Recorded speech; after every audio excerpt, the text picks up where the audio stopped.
नमस्कार आमी ज्योतिष सम्राट जय शास्त्री बोलছি। आज के श्रावणेर शेष लग्न चलছে और एकटी दिन बादी आमादेर श्रावण मास शेष। এই শ্রাবণ মাসের শেষ লগ্নে আপনাদেরকে শ্রাবণ মাসের মাহাত্ম্য এবং শ্রাবণ মাসে যদি স্বপ্নের মাধ্যমে মহাদেবকে বা মহাদেবের কিছু অঙ্গ প্রত্যঙ্গ বা মহাদেবের যদি এই গঙ্গা স্নান বা ধরুন আপনি সাপের স্বপ্ন যদি দেখে থাকেন তাহলে সেক্ষেত্রে কি আপনি লাভবান হবেন তার সম্বন্ধে দু একটি কথা আপনাদের কাছে তুলে ধরব। প্রথম কথা বলবো, শ্রাবণ মাসের একটা বিশেষ তাৎপর্য রয়েছে। এই শ্রাবণ মাস জুড়ে শিবের উপাসনা করলে খুব ভালো ফল লাভ হয়। আমরা প্রত্যেকেই জানি, যারা শিব ভক্ত আছেন তারা এই সময় কাঁধে করে জল নিয়ে সোমবার দিন তারকেশ্বর ধামে বা বাবা ধামে অনেকেই গেছেন, গিয়ে জল ঢেলে এসছেন বাবার মাথায় তাদের, এবং অনেকেই সোমবার উপবাস করে থাকেন এবং তার ফলে তাদের সমস্ত যে মনস্কামনা নিয়ে আপনারা এই বাবার মাথায় জল ঢালতে গেছিলেন সেই মনোবাসনা আপনাদের পূরণ হয় বা হয়েছে অনেকেরই। তা এখন আপনাদের কাছে যে কথাটি বলবো, এই মাসে স্বপ্নে বিশেষ কিছু জিনিস দেখাকে মহাদেবের ইঙ্গিত বলে মনে করা হয়। সেটা অনেকেই আমরা বুঝতে পারি না, আমরা অনেকেই এড়িয়ে যাই। তা আপনাদের কাছে এই নির্দিষ্ট স্বপ্ন সম্বন্ধে দু একটি কথা আপনাদের কাছে তুলে ধরব এবং আমি ব্যাখ্যা দেব এই স্বপ্নের মাধ্যমে আপনারা কি কি লাভবান হবেন বা লাভবান হতে পারেন, বা যারা স্বপ্ন দেখেছেন তারা নিজেরা অনুভূতি করতে পারবেন যে আমরা হয়তো এই জিনিসগুলো প্রাপ্ত লাভ করেছি। আজকের প্রথম কথা বলবো, মহাদেবের গলায় যিনি ভূষণ হিসেবে থাকেন অর্থাৎ এই সাপ, আমরা অনেকেই এই সাপের স্বপ্ন দেখে থাকি। তবে শ্রাবণ মাসে এই সাপের স্বপ্ন দেখার একটা বিশেষ তাৎপর্য বা অর্থ রয়েছে। শ্রাবণে সাপের স্বপ্ন দেখা মানে শিবের আশীর্বাদ প্রাপ্ত হওয়া। এর অর্থ আপনি খুব শীঘ্রই কোনো সুসংবাদ পেতে পারেন অথবা সম্পত্তি লাভও করতে পারেন।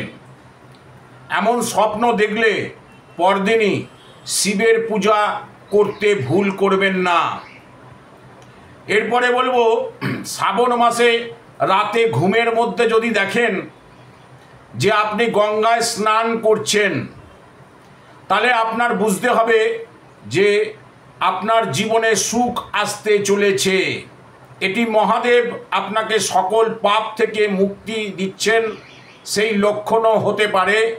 বাড়িতে সমৃদ্ধি আসবে, শান্তি বজায় থাকবে, এই ধরনের স্বপ্ন জীবনের নতুন শুরুর লক্ষণও হতে পারে। এই স্বপ্ন দেখলে পরের দিন সকাল সকাল ঘুম থেকে উঠে গঙ্গা স্নান করতে ভুলবেন না এবং শিবের মাথায় জল দিয়ে তার আচার উপাচার সমস্ত কিছু করবেন। নিরামিষ আহার গ্রহণ করলে খুব ভালো হয়। এরপরে বলবো, যদি আপনারা স্বপ্নে রুদ্রাক্ষ দেখতে পান তাহলে সেটি হচ্ছে অত্যন্ত শুভ। শ্রাবণ মাসে স্বপ্নে যদি রুদ্রাক্ষ বা রুদ্রাক্ষের মালা দেখতে পান সেটিকে সাধারণ জিনিস ভেবে ভুল করবেন না। এর অর্থ আপনি মহাদেবের বিশেষ আশীর্বাদ লাভ করলেন। আপনার জীবনে বহুদিন ধরে চলে আসা কোনো সমস্যার থেকে মুক্তি পাওয়ার লক্ষণ হতে পারে এই স্বপ্ন। এই ধরনের স্বপ্ন দেখা মানে আপনি অর্থ লাভ এবং সম্মান বৃদ্ধির ইঙ্গিতও আপনি পেতে পারেন। এই স্বপ্ন দেখার পরদিন শিবের উপাসনা এবং শিবলিঙ্গে জল ঢালা এবং নিরামিষ আহার গ্রহণ করলে খুব ভালো হয়। এরপরে বলবো, শ্রাবণ মাসে স্বপ্নে যদি শিবলিঙ্গ দেখতে পান তাহলে সব থেকে ভাগ্যবান মনে করবেন নিজেকে। এর অর্থ হলো আপনার সৌভাগ্যের সময় শুরু হতে চলেছে এবং দুঃখের সময়ের অবসান ঘটবে। জীবনে চলার পথে আসা সমস্ত বাধা কেটে যাবে এবং কর্মক্ষেত্রে সাফল্য লাভ করবেন। এর অর্থ শিবের আশীর্বাদ সর্বদা আপনার সঙ্গে থাকবে এবং আপনার সকল ইচ্ছা পূরণ হবে। এই শিবলিঙ্গের স্বপ্ন দেখার পরদিনই শিবের মাথায় জল গঙ্গা স্নান করা এবং আপনাকে এই নিরামিষ আহার গ্রহণ করলে খুব ভালো হয়।